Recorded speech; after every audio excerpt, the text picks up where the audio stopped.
Hello, everyone, and welcome to Fandom Academy, episode 18. It is a big week. We are talking Guardians of the Galaxy Volume 3, full spoilers. I'm very excited. As always, I'm joined by my co-hosts, Layla Falcons Nat and Jaden Cameraman Duran. How are you guys doing today?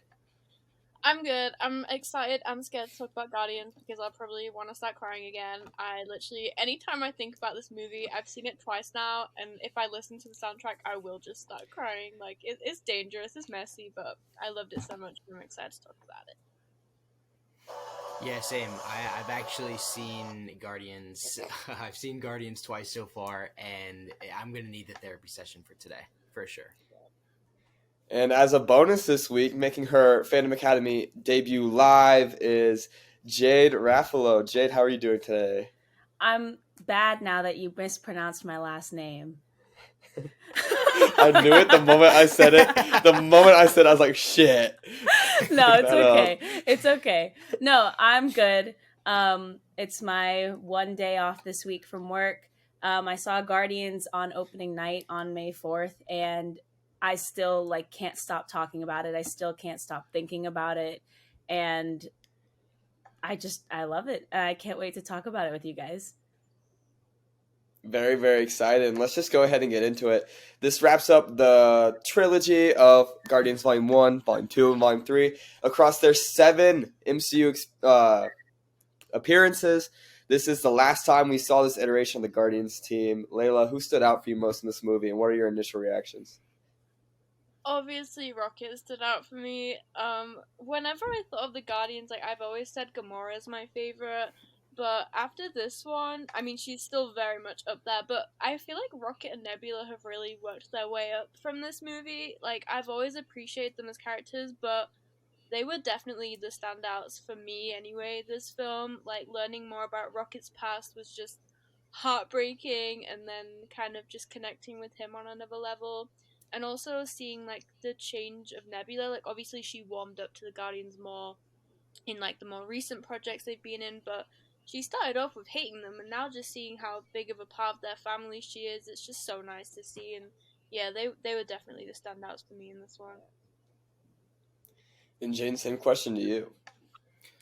So for me, I was actually pretty surprised by the two that really pulled on my heartstrings a little bit. Obviously, I went into it thinking Rocket was going to be the central of this whole thing, and he pretty much was, but him being out of the count for at least most of the movie, I was really surprised that Mantis and Drax really got their justice in this movie. Especially Mantis, honestly. Mantis, she was honestly one of my favorite characters in this movie. She was so funny. She was so cool and so badass, honestly. And it was a lot of fun seeing the dynamic between those two and how it kind of started and where it is now. It's honestly really cool. And with this movie coming after Infinity War and Endgame, this Gamora we got is very different. Jade, I know you're a big fan of Gamora. What did you think of her in this film? This might be a hot take, but I like this version of Gamora better than the Gamora we saw in volumes 1 and 2. And I think, and maybe that's just because she's so different in this one, but I just loved how gritty she is. We got to see her really kind of be her own person and be her own person outside of Guardians. Because she's a Ravager now, and she's kind of, I don't think she's the leader of the Ravagers, but she's definitely a key player in their group. And it's just, I loved seeing the dynamic between her and Nebula still as sisters. Obviously they only know each other from their past. And then the dynamic between her and Quill, obviously it's heartbreaking, but it's towards the end, it's a very nice conclusion, I think. I'm gonna agree with you. I love this Gamora. She was cold-blooded. And we're going to go right into spoilers now, but at the end of the film, she just rips off the High Evolutionary's face, and it is cold. It is sick, and it is what I wanted Gamora to be all along. She's always been violent and gritty, but in this film, it is, dialed up to 10, and I loved it. But my favorite characters outside of the Guardians is the introduction of Adam Warlock. Will Poulter has instantly become one of my favorite MCU characters to date. My space himbo. People are complaining that he acts like a child. Well, he is a child. This man was just born. He's a preemie. Yeah, he looks like an adult. He is 2 years old when this movie releases, if that. So I loved his character. He's so funny. And I saw a tweet that just had me rolling. It was Will Poulter had the best role in the MCU because he got to fly around screaming "Mother" at Elizabeth Debicki's high priestess, and that is just so real. That's And so I true. loved it. And his introduction, I mean, he's going to be a huge part of the MCU going forward. In the comics, he is one of the biggest characters. He's one of the most important parts in the Infinity Gauntlet story, which obviously didn't come to fruition in the MCU. But we can imagine that he will have a big role going forward, and hopefully even in the King Dynasty and Secret Wars movies. Oh, too many secret things going around. But Layla, going forward with the Guardians, what do you want to see out of this new team? Okay, first of all, I love Adam Warlock so much. Like, he was so different to what I expected his character to be. Like, I don't know what I expected. I feel like I just really thought he was going to be this villain that ripped everyone apart. He was going to be really hardcore. But now he's just like himbo. I don't know. He's one of my favorite. He's one of my Space Himbo. no, it's so funny. Like, I love him so much, and it was so funny, like towards the end when they like did that big group hug after they pulled Peter out. He was just It's kind of like on so top, like, awkward. I don't know how to hug, but I want in on this, Like I just love that. Um, but for the new team, I don't know. I mean, I'll take them anywhere. It's really interesting that after the post-credit scene, they only said Star-Lord will return, kind of implying that maybe in like we'll see him first somewhere, and then a few years down the line we'll see the Guardians team again. But I really don't know where I can see that Guardians team slotting in, unless it's like you said, like one of the ensemble films. Um, I want to see them as soon as possible, because they're some of my favorite characters. But yeah, that's a really tough one. Um, and it'll be interesting to see where we see Peter again anytime soon, like where he's gonna like creep up in projects, whether it'll be a whole solo project or if he'll just creep into like a different project we already know about. I don't know. It's really up in the air for me, I feel like. I completely agree in the up in the airness, but the minute we saw that Peter Quill was headed back to Earth, I knew immediately that he was going to be in King Dynasty. I saw the movie with Jaden. I looked at him immediately. I was like, he's in that movie. He is so in King Dynasty. He's joining the Avengers now that he's on Earth. There's no doubt in my mind. But as for the rest of the team, I think possible spots for them to turn up. I think if there's an Eternals 2, seeing that team alongside Harry Styles, Eros, and Thena, and Druig, and Makari, the gang up in space, would make a lot of sense. That would I be think sick. maybe if there's like a Captain Marvel 3, I don't think they're in the Marvels, but just any movie that involves space going forward, I wouldn't be shocked. And even if there's another Thor movie, which we have no confirmation of, not even the slightest bit, but if there is another one in the future, that would make sense for them too. Plus, they already have that connection. But before we get too much into the future, let's talk about the big themes of this movie. Jade, I'll toss it to you first. This movie plays a lot on the themes of animal cruelty, and it does that through the way of Floor, Teefs, Lila, and Rocket. What did you think of our four friends in this film? Wow. I feel like they, for only being in flashbacks and then a potential heaven type scene, I loved all three of them and their relationship to Rocket. That was like his first Guardians of the Galaxy because, they were supposed to fly away and they obviously are all modified to be whatever, if they all have kind of not like superpowers, but I'm sure that Teefs is pretty strong because he's a huge like walrus manatee thing, and Floor is a little spider running around, and Lila has her like mechanical arms. I'm sure they each have different abilities, but it was just James Gunn just has a way of making us care about characters that aren't even the main characters of the story or just characters we've never heard of. So I loved each and every one of them. I would give my life for all of them. And I wish that we were able to see them again.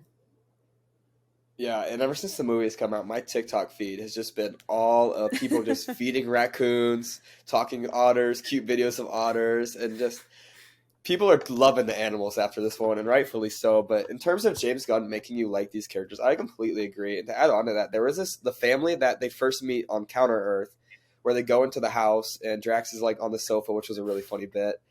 That family, when they eventually get blown up, it's a heartbreaking moment, and like we know those characters for like 2 minutes, and that's just a staple to what James Gunn is so good at. But Jaden, what did you think of all the animals that we saw the High Evolutionary work on, and what this does for animals in the MCU? It was heartbreaking, honestly, and I remember through both watches had me absolutely bawling. And I remember looking at CJ, and we were both just like, "What are we watching right now? This is so terrible. They're being so mean." And it's just like it's a weird dynamic because these animals and having these higher intellectual thoughts, they it is interesting to see like how they kind of looked at High Evolutionary as almost like a father figure, especially Rocket, with sitting on his lap, and he was kind of teaching him, oh, that's Sky, Rocket, it was so weird to see that, and then to have him be pushed around and treated like shit. It was just like a weird dynamic, and he even says it. He was like, you figured out all these things. You figured out what was wrong and why all these experiments were turning violent, but you couldn't figure out that like you weren't wanted. You couldn't figure out. That was just like, oh, it was terrible. I'm starting to cry now, but it was honestly just it was heartbreaking. And you're right. I loved every single one of them. I wanted to give them all so many hugs. But yeah. And you can't have those lovable characters without the absolute menace that was the High Evolutionary. Chukwudi Iwuji was, I hope I said his name right, is fantastic in this movie. I'd say maybe up there with Angela Bassett in terms of performance in the MCU. Just there was moments I was just like amazed by what he was saying, and the one scene in particular was right after he kills Lila, and he's just screaming at Rocket, just terrifying. Just he does not give a damn care in the world about these characters, and just so amazing, which is so different because if you watch any interviews with Chukwudi, he's just like the nicest human being alive. But in this film, you want to hate his guts, and he does a phenomenal job. And I want to get into some of the action revolving around him. His powers are a little very powerful, and it's so cool. Like the scene where Peter and Groot storm his ship, and they're in his little hangar. I don't know what the area is called, but they trap him by knocking down the ceiling, and he just and it's gone. It's almost like force-like powers, which is so cool. Jade, what did you think of High Evolutionary? I loved him. I thought he was so scary. And I mean, anybody who hurts animals in any way is going to be horrifying, I think. So that was kind of a given. But I think, a lot of people are saying that he's the scariest and most effective villain since Thanos. I would agree with that. I also think you have to throw in Namor if we're talking post Endgame. I think both of them have been Sure. very effective villains. But he's the one where I've actually felt like the most stakes. And maybe that's because I'm biased towards Guardians because I love it so much. But I think his performance is just, it's incredible. In that third act, he just comes into a completely another level of performance, and when we finally see him get to the Guardians, it creates one of the all-time Guardians moments. And Layla, in order to get to that moment, we had a great hallway scene featuring the Beastie Boys. What did you think of that hallway scene? As soon as the fucking beat dropped on No Sleep Till Brooklyn, I was like, shit, we are in for something incredible here. Like, when I saw that was on the soundtrack, I was like, oh my god, this is gonna be over like a sick fight scene. It's gonna be so great. And it was just everything I could have ever like hoped for. Just seeing everyone with their own like individual skills. Everyone really, really got like their time to shine in that scene. Like, you have Nebula like falling apart and like cracking herself back together so she can carry on fighting. You had, Gamora with her sword showing off her sword skills. You had like everyone, like Drax fully like destroying people as he should. Like I feel like Mantis and Drax really had their time to shine with all the action in this film. Like Drax the Destroyer, we've seen him kind of rip like or like throw around like stupid, insignificant like villains before, and like in like the final scene in the battle in Endgame, he's stabbing people, but like he really like ripped into some people in this film, and I just loved all the action in this, and that hallway scene was definitely my favorite. It was just great seeing them all kind of like work together to fight off all these baddies, and yeah, it was so great. Like as soon as that music came on, I was sat in kind of like the back of my cinema for the second showing, and you could just see everyone like nodding their head at like the same time. Like everyone was just getting so into it. It was so great. I loved it so much. And that's one thing James Gunn does so incredibly well with this film. Every character has their hero moment in this movie. For Mantis, it's taming the gigantic beast. I forget what they're called, but she has that moment. Drax, it's opening the doors when they're going into space, and he uses brute strength to knock them down. It's Peter jumping, trying to save the Zune to give it to Rocket, and at the end of the movie, you have Rocket obviously saving all the animals, going back and Nebula pirating the ship. Everyone has their moment to shine, and it's really incredible and just a staple to how much all these characters have gone at their journeys. But looking across their 7 appearances in the MCU, Jaden, I'm going to give you a real tough question. Which Guardian of the Galaxy do you think has had the best character arc across their time in the MCU? Oh boy, that is a very loaded question, because I feel like it could go so many different ways. I feel like based off of the movies that we've seen, and like you said, kind of expanding past the trilogy, I would have to give it to Nebula, because her connections with Thanos, her connections with the Guardians, and with Gamora, she's been through a lot. She has been torn apart. She's been replaced. She's been put back together, and she's still got one mission, and that mission is to literally just be herself. You know what I mean? And she's got all these different parts of her, and it's just so crazy. Nebula definitely had the craziest arc out of all the Guardians, in my opinion.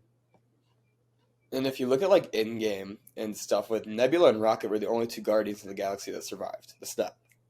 So those 5 years those 2 had together, they had to grow insanely close too. And like I think that's why those 2 characters are probably I wouldn't say the only 2 correct answers, but I would say the ones that are inclined to have the most like story built into them. I think those 2 have had such a complete journey.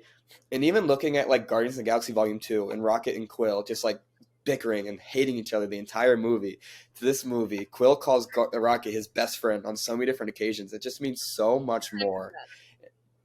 Yeah, Second best friend. And like this movie had so many great callbacks too. If you look at like Drax eating the Zorg nuts, and Drax had a lot of the callbacks actually. Drax dancing at the end of the movie. Drax and Mantis bickering, and like all their friendship, by the way. So iconic. They are my absolute favorite friends in the entire world. And if I need to know at some point, even if it's like for 2 seconds, that they are reunited at some point, because Drax shedding a tear when she left was absolutely heartbreaking in the best way possible. So I love that. But back to the question, Jade, who would you say had the most complete journey as a Guardian of the Galaxy? I think you could make an argument for every one of them. I think you could argue like Drax went from being just a like cold-blooded destroyer, if you will, to being Drax the dad. And then Quill being kind of this selfish ravager who got out of the group to being happy with himself and not needing another person to be dependent on.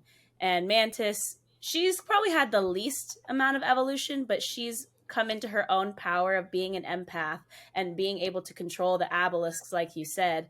Gamora, of course, she's a completely different version of herself, but she's come around to loving the Guardians in a different way. And then, of course, Groot just being, like people have said, his transformation was a downgrade. And I think it's the complete opposite because, like, I'm sure we all know, he was raised in a loving environment with music and good food and family. Now he's this, like, loyal soldier in a way. And then of course, like Nebula and Rocket, like they, like Jaden said, they've seen so much, especially post Endgame, and I would have to go and pick them, but I think the group as a whole has made a huge evolution, and I think that's what's really special about all of these movies.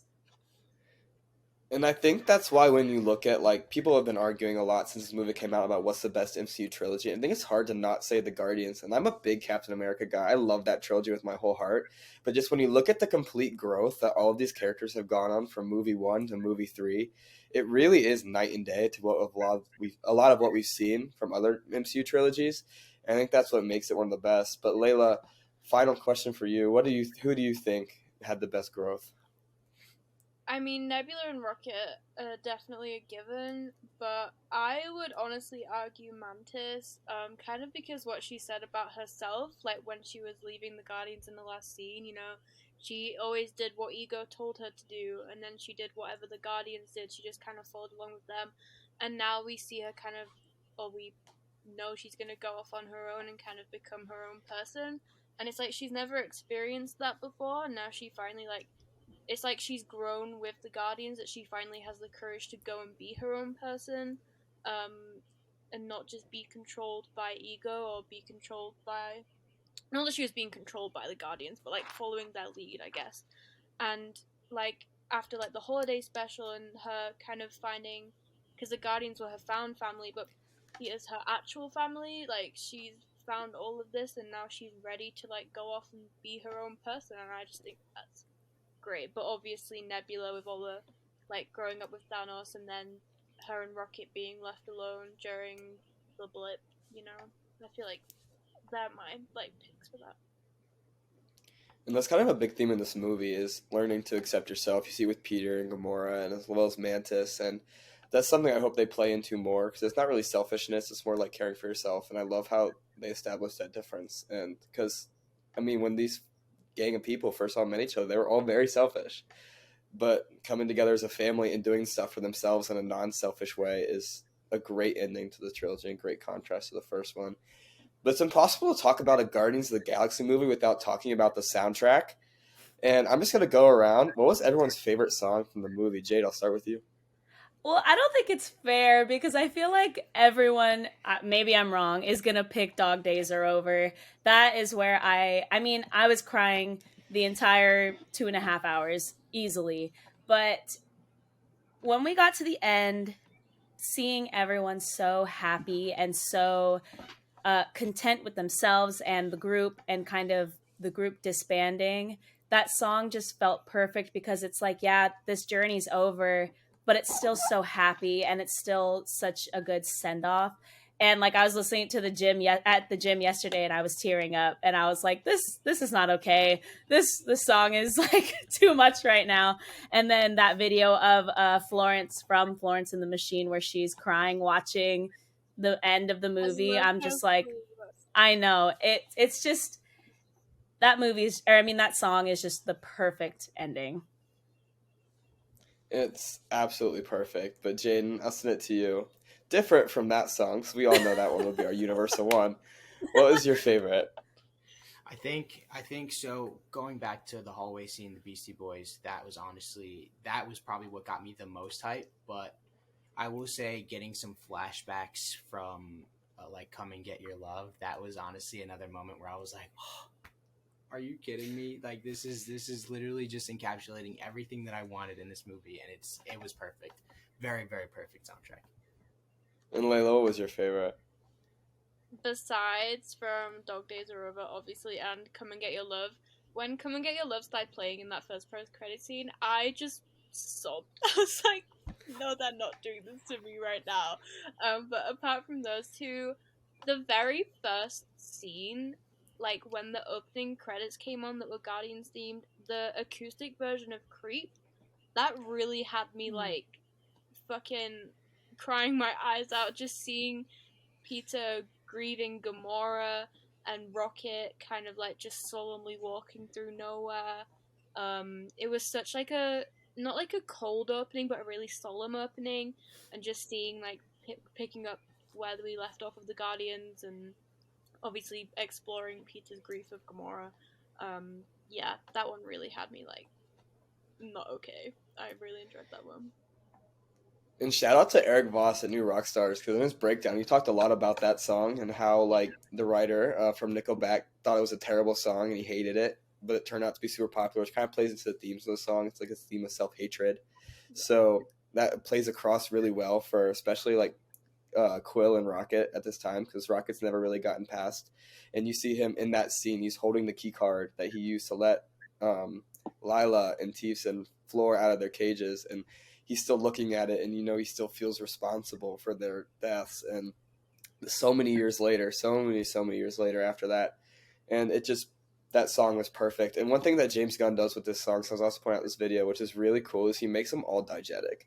Like every time you see, like they are played in the film. Like the characters in these movies choose to play these songs. It's not just like a song playing over the movie, and that just makes each of these songs have such a bigger meaning. And like you can dive into the meanings of the song and how that affects the meanings of the characters, and it's so perfect.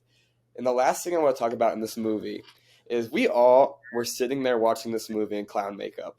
Because for the past 3 months, the conversation has been, which of these Guardians are dying? And nothing but that. And Layla last week, I'll have to give her credit, said, I don't think they're going to die. And I was like, Layla, I think you're setting yourself up for failure. And look who's sitting in clown makeup. Me. Because not a single Guardian died in this movie. And honestly, I think that was the best way. But Layla, since you called this, what did you think of the end of the Guardians franchise? Or trilogy?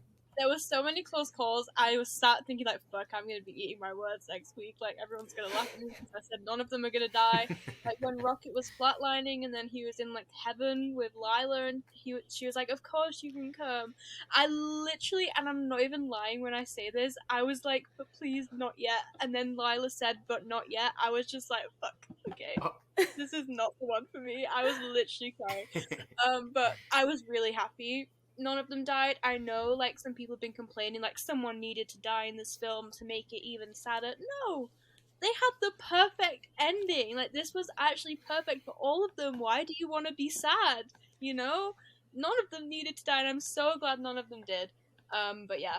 I had this feeling, like, they were building it up to be Rocket so hard, and, like, Dave Bautista saying that he's done with Marvel, everyone just automatically assumed that Drax is dead. No. No. I was having none of it, and I was right, and I'm very happy about it. I think it's a really good contrast to like the other sagas ending in the MCU. Because if you look at Endgame, the big culmination of like Cap and Tony, and it's very somber, very depressing, and it had that very good emotional impact. But this did too. I would say it matched it in a different way. Like this was a happy impact, and it hit just as hard. Like these characters are leaving on their terms, and that's not a lot of things that like a lot of sagas have. It's very Return of the Jedi-ish, like just a very happy ending that also makes you sob, and I loved it. And I saw a tweet that said this is the closest thing that Marvel has come to, or like any franchise has come to matching the feels of the original trilogy of Star Wars. And I would agree. Like the emotions are the same. It's a very, very solid ending. Jade, what did you think of it? I mean, Layla couldn't say it any better. Just it was just the perfect send off, and I really, really for a second thought Quill was gone. I really thought that that's how it was They gonna sold me a end. ticket on that one, and I was like, I wasn't even crying at that point. My jaw was just on the floor because I was like, this is the twist. This is what they're gonna do. And then when Adam Warlock comes and grabs him to pull him back, that was like when Quill in, was it the first one when he goes out and grabs Gamora to come back? Yeah. So it was kind of like a full circle moment. And I mean, it's just perfect. I don't think it gets any better than that. I think killing off a character would be sad, of course, but seeing them all live and be happy it's even better. It's just perfect, and that's all I can really say. I completely agree. And in that moment when Quill was out there, I thought for sure it was going to be Gamora who went out there and saved him. Like the inverse of the first movie. I thought that would have been great. But Adam Warlock saving him too was great. That was so funny when he recreated recreated the Adam. The David. Exactly. David pointing the finger. That was great. And I was thinking about this. I was like, I know exactly how they're going to get the new Guardians team into the next Avengers movie, because we're going to be walking through some museum or something. Quill's going to be with the Avengers, and he's going to see a picture of the David and be like, I have an idea. And then we're going to get them back involved, because that just seems like such a Marvel thing to do. But I need that. I really, really love that moment. I do have a question about it, though. Why did Quill's face, like, blow up? Because this is not the first time we've seen him stranded in space. Like, we've seen it happen in the second movie as well. So why did his face just go? Like, that was so weird. really cannot remember for the life of me who said it, but they said it's like this random thing that like everyone kind of has this shared ideology that when you go into space, that's what happens to your face. It just like puffs up and you die. But that's not what happens at all. I'm trying to remember who said it. I think it was Theories by T on TikTok when he did his like Easter eggs and references you might have missed. He just said like it's just this shared thing that everyone kind of assumes that's what happens, and so they incorporated that for some reason. I don't know. I feel like it was that. I believe it. And Jaden, for our last thing on the Guardians talk, we see them all standing in the building in nowhere, in their hub, and they're all having a conversation about what they're doing with their lives and the perfect ending of the story. And we hear Groot say, "I love you guys," but it's not Groot talking. It's us understanding him. What did you think of this moment?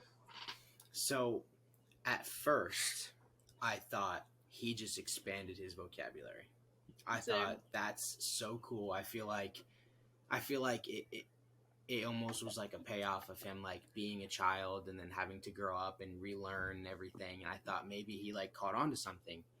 But then after the movie, James confirming that it wasn't him exactly saying it was us understanding him. I thought that was even better because even with Gamora, like the whole movie, like you guys are just pretending, right? You know that you're just pretending you understand what he's saying, and then it's like, no, we're not. We understand him, and it's like now we understand him, and it was honestly such a beautiful moment. I loved it. And can I just talk about Groot for a second and the fact that he was so sick this whole movie? Can we talk about the kaiju? Can we talk about him growing wings? Him pulling out 50 different guns in that one scene? It was like, whoa. That shit was so cool. Groot. Literally so cool. And no one wants to talk about it because they think it's scary, but I personally love Spider Groot, and I know everyone's like, oh, it's just his head and it's terrifying. I loved it because as a horror fan, I'm going to assume it's a direct reference to The Thing, and thank you, James Gunn. That's what I wanted to see. This movie was just made for you, Jade. This was your movie. I literally. Also, I would like to say that I called that Groot was going to get decapitated and just grow legs out of his head. I called that like 3 weeks ago. The minute we saw the first image of Spider Groot, I was like, James Gunn is decapitating this man to get that moment out of us. And I was right. But there's some other references too. You made me think of Floor. I saw someone on TikTok compare it to the creepy baby doll in Toy Story. Toy Story? Yeah. Mm-hmm.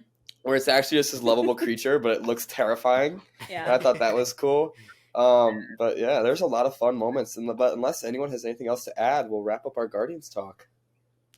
I'm just wondering why they cast Linda Cardellini to play Lila.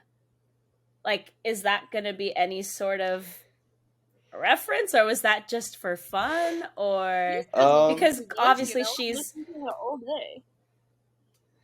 I could too. I was just wondering, since she's already in the Marvel universe, was that just for fun, or I don't know. There were some interesting castings in this. Judy Greer was War Pig as well, which was really interesting because she had like 2 lines. So I was like, you're bringing in Judy Greer to say like 2 words. And Tara Strong was back. As the which I was kind of sad Miley wasn't back. Yeah, that would have been fun. Yeah, but and then Pete Davidson. I was gonna say Pete Davidson, and then James was actually the voice of someone too. I mean, maybe, I've said it time and time again.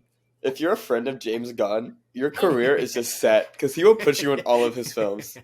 Like Nathan Fillion, Jennifer Holland, Daniela Melchior, Pete Davidson, as we mentioned, Judy Greer, Linda Cardellini. All these friends of James Gunn were in these movies. So just like, befriend this man. If you're in Hollywood, I have one advice for you: befriend James Gunn, because you will never be out of work. Like, you will be set for life. But I remember thinking that when they first announced Lila, or we first saw in the trailer, and we were like all theorizing who's voiced her, I was convinced it was going to be Margot Robbie.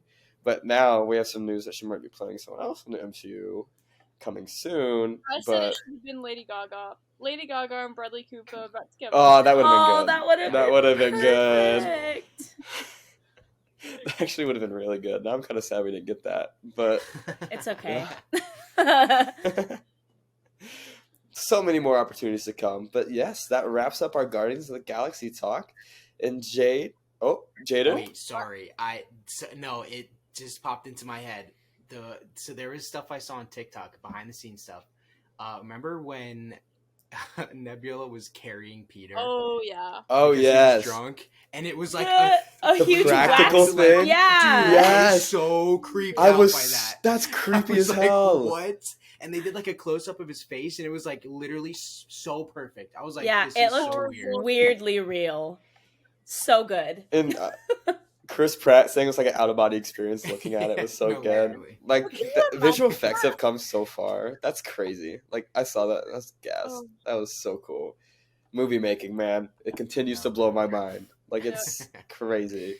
But Guardians of the Galaxy was an awesome experience. We thank Jade for joining us to talk it. Jade, where can the people find you? I'm kind of just chilling off of social media a little bit. I haven't been really as active, but go follow me on Letterboxd. I think it's just my name, just at Jade Rafallo. I'm always posting like whether it's silly little reviews over there or like actual in-depth thoughts. That's mostly where you can find me. You can find me on Twitter at Jade Rafallo as well if you want to. But like I said, I'm not as active, but just because I'm so busy. But I would say go to Letterboxd and download the app if you haven't, because it's awesome.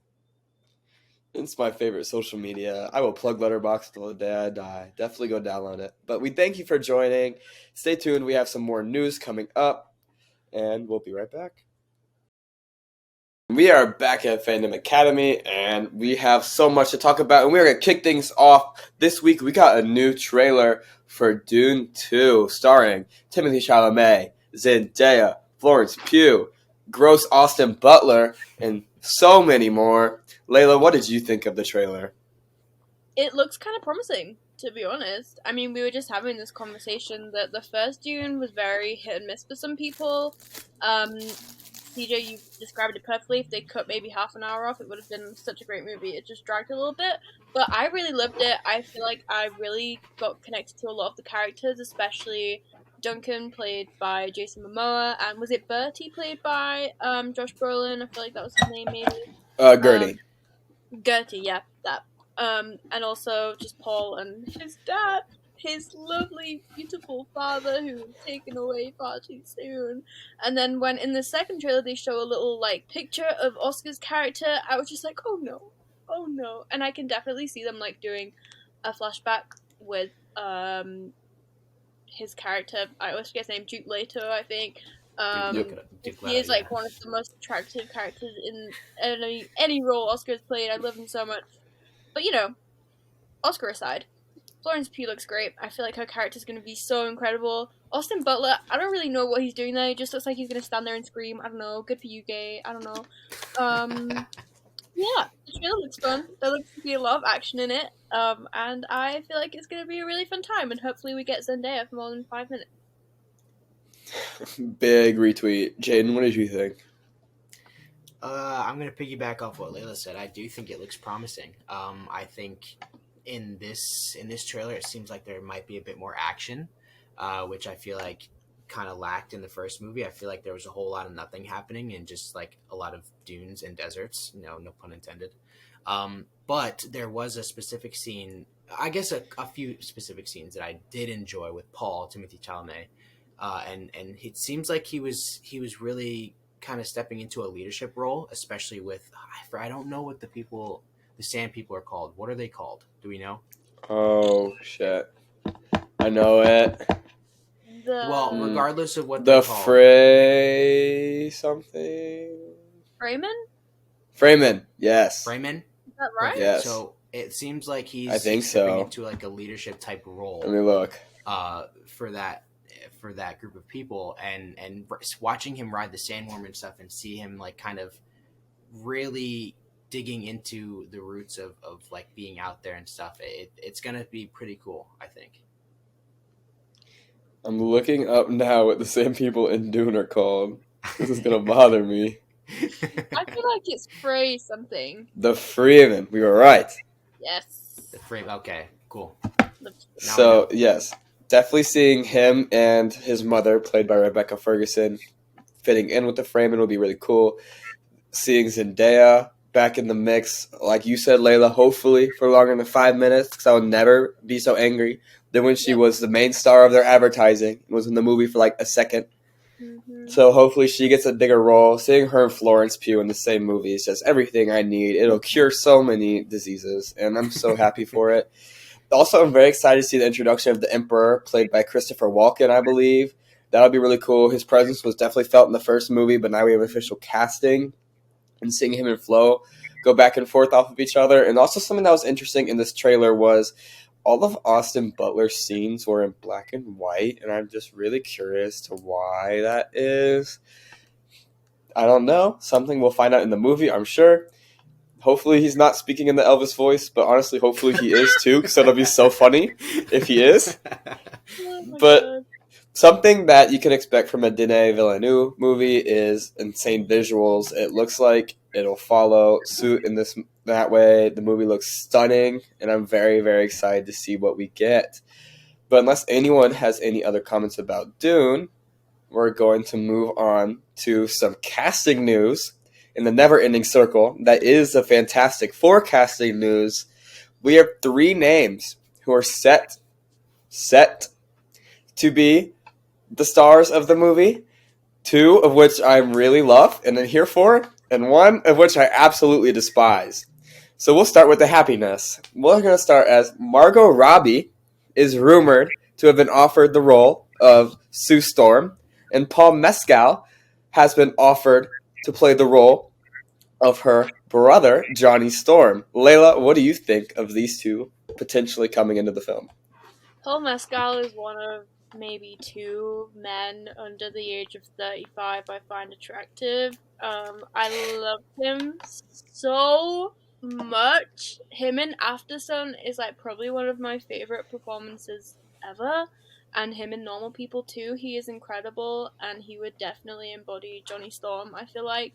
And Margot Robbie, obviously, I will take her in anything. But her as Sue Storm, I feel like could be such a strong casting. Like, I know there's so many arguments, everyone wants so many different people. But you know Margot Robbie can put on a show any role she's in. She has not had one weak performance in anything in her career. She would be incredible to get in the MCU. And you can definitely start to make the argument that if Margot Robbie officially gets cast as Sue Storm, that she is the biggest movie star on the planet. I mean, if you're playing Barbie, you're heading the movie Babylon, you're Harley fucking Quinn, and now you're Sue Storm as well. Like, she is just so insane. Mother material right there. That's like an icon. And I really hope she plays Sue. And something that intrigues me with these 2 together is their sibling dynamic. I feel like would be off the charts. Like, their reactions, their chemistry together, and their relationship in all the movies we've seen so far is very comedic. I don't think that'll change in this film. And you just know the chemistry between those 2 will be great. The comedic timing will be great because they're both such great actors. And I need these 2 to be casted now. I've been on the Glenn as Human Torch train this entire time, but if it's not Glenn, make it Paul Mescal is where I'm at right now. Jaden, what do you think?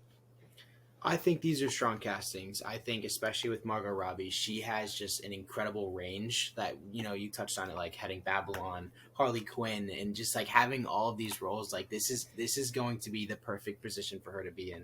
And even with Paul Mescal too, like I'm just excited to see them both. They both fit the build, and I'm excited to see what they do.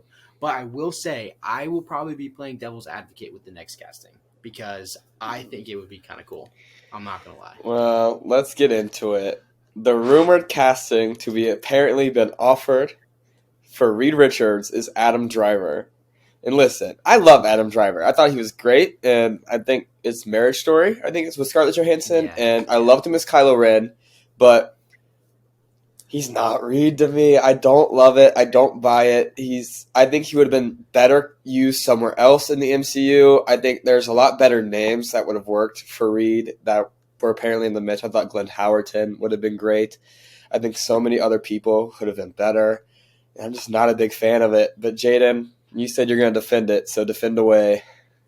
I think just based off of his past roles and the things that he's worked on, like Kylo Ren, and even with his recent movie 65, I think he can embody a pretty menacing. Like, I don't. It depends on the way that they're going with Reed, because if they're going like a little bit more of a darker version of him, and they're kind of touching into his more touchy roots, and getting into a version of him that's a little has a little more of an edge to him, then absolutely Adam Driver, I think, would be an amazing addition to the MCU as Reed Richards.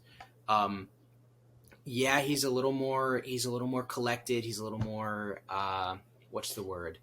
He's not as like in your face about it, and maybe that's what people would want in a Reed Richards, especially being how witty and how just brainiac he is. But I think it would just depend on the way that the performance went and the way the story goes. But I think Adam Driver would be really perfect in that role.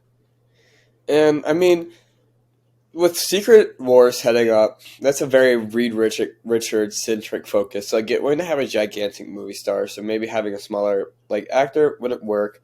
But I do think there's bigger names that could have worked more. I struggle seeing Reed Richards, as Adam Driver, because Reed Richards is he's very smart and he's very selfish, which I think that Adam Driver could pull off well.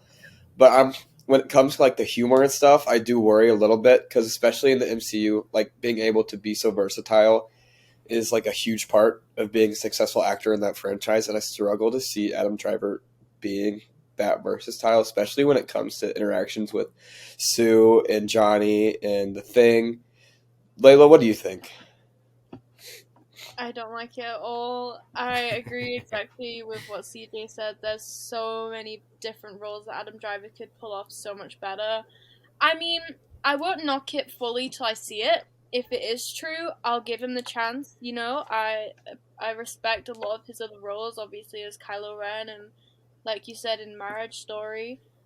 He's not one of my favorite actors, but when I watch him perform, I appreciate him as an actor. He's great, but like you said, he's just not Reed Richards to me. He was definitely not one of the names I would have put up there to be cast as Reed. Yeah, I really don't buy it. And obviously, it could turn out to be, if it is true, again, if it could be one of the best castings ever. We don't know. I mean, there's been a lot of castings before where we've been like, really? Really you're gonna pick that actor? But then they turn out to be great. I'll give him a chance if it's real, but I really hope it's not their number one casting choice. And especially after Margot is apparently rumored to be Sue, I do not see those two as a couple on screen together either. I think they could have gone in a completely different direction. I don't know how the dynamic between those two would be, because that would be interesting to me.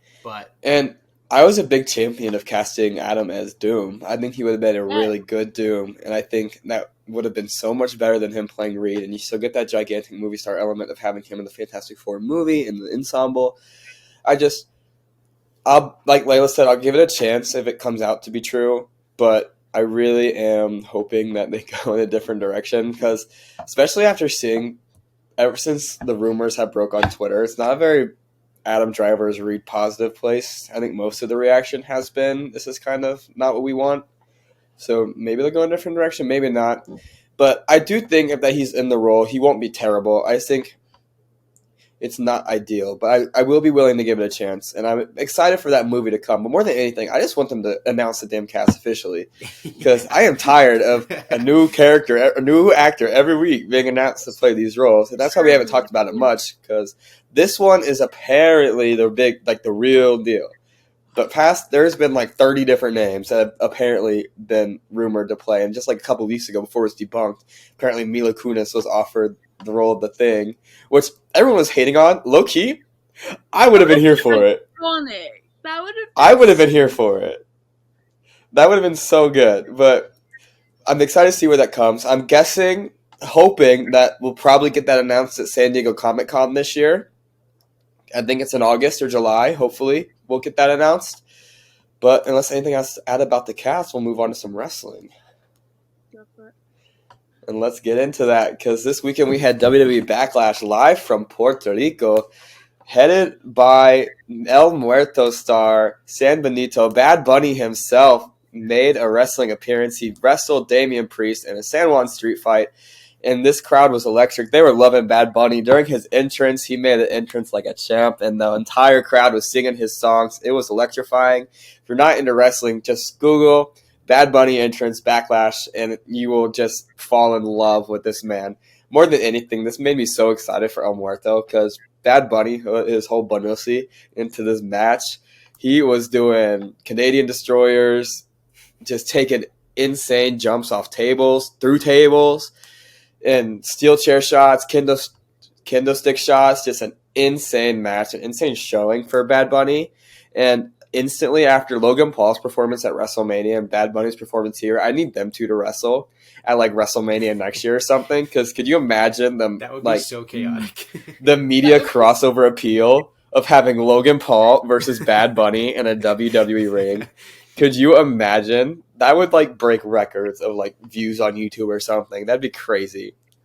But outside of Bad Bunny's incredible performance, Cody Rhodes defeated Brock Lesnar in a way that has the story continuing after last night on Raw. These two will face again at Night Champions in Saudi in a couple weeks.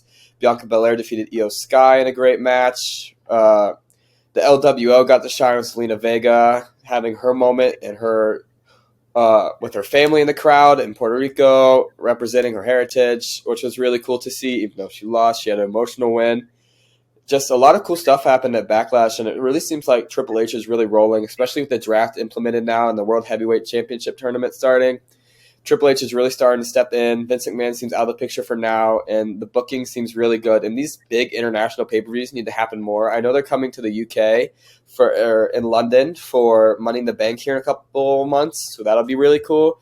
They're really just not missing with these pay-per-views this year. Stadium show after stadium show, hometown show after hometown show. It's really great, and it's something they can definitely build off of. And I cannot wait to see more. Okay, now what do we talk about? Is that it? Well, Just wrap up the show. Yeah, I think because we talked Guardians for like 35 minutes and then another 15 now. So we're good? All right. Next week we need to do Jedi Survivor spoilers. I've waited long enough. This is my moment. Okay. All right. Well, that's all we have for the show today. Next week we'll be back talking Jedi Survivor full spoilers, hopefully with the guest. And I cannot wait. But Layla, where can the people find you? You can find me on all socials at FalconsNat, as always. I'm really trying to get back into using Letterboxd. I mean, anytime I watch a movie, I immediately put it on Letterboxd, but I have so much more free time now, so I'm going to watch more movies, get them all up there, so make sure you follow my Letterboxd, and I have some fun stuff coming to TikTok soon, too. And I also, yesterday, did my first ever interviews with Isaiah Russell Bailey and McKenna Grace for their new movie Cortero, which comes to Disney Plus on the 12th of May. They were both so amazing to talk to. I feel like I had a really positive first interview experience. And there's a piece right now on the site about Isaiah because he expressed his desire to play Miles Morales in live action, so I wrote about that. And yeah, they were both amazing, and it was really funny how it came about because literally an hour before TJ messaged me asking if I wanted to interview them, I was watching Gifted with McKenna Grace in it. It was like, I manifested this. It was great. I love her so much, and I got to tell her how iconic she is, and she told me that she liked my jumper, and it was a whole fun time. And I'm sure the audio to those will be uploaded in the next few days, so you can go and listen to them. But yeah, have a good week, and we will catch you next time. Absolutely. Jaden, where can the people find you? You guys can find me on all socials at Jaden CM Duran. So apparently I had a Letterboxd and I completely forgot about it. So I'm going to be getting back into my Letterboxd. So far this week, I guess last week I started watching one movie a day because somehow I have the time to do it. And so I'm going to be very active on Letterboxd. I will be putting more movies up. I'll be watching more movies, and I will be getting back into, being an icon, of course. No, I appreciate you guys coming and joining us for this episode. It was fun having Jade. It was fun talking Guardians. And as always, it was good talking to you too. And yeah. Yes, absolutely. And you can find me anywhere at CJDar_ or on Venmo at CJ-Dar if you're feeling nice. I'm poor. Ah, But No. I hope you guys all have a great week. Stay in Glen Powell. Love you all. See you next get week. out and watch Guardians of the Galaxy Volume 3 if you haven't already. It's great. Yes, that. Do it. Awesome.